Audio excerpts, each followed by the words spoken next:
So guys এখন আমরা বের করে নিয়েছি বক্স থেকে, এখন আমরা এটাকে ডিরেক্ট আনবক্সিং।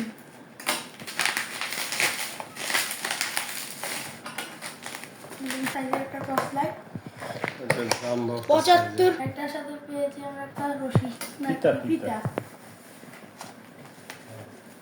ফেলাই দিও না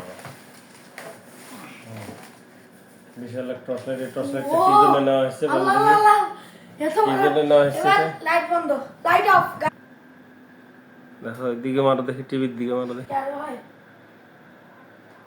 অনেক বড় লাইট। এটা চার্জার পোর্টটা। এটা নেওয়া হয়েছে কি জন্য সেটা বলো। সো গাইজ এটা নেওয়া হয়েছে আমার বাবার অফিসের কাজের জন্য। এখন এটা পিছন থেকে এভাবে চার্জ করতে হয়। চার্জার দেন ও চার্জার ভিতরে না, চার্জার না, এটা ডাইরেক্ট কেবল আমি ভিতরে ঢুকাই যায়। হ্যাঁ দেখছেন ঠিক গাইজ, আছে, থ্যাংক ইউ। অনেক সুন্দর। ঠিক আছে গাইজ, বাই বাই।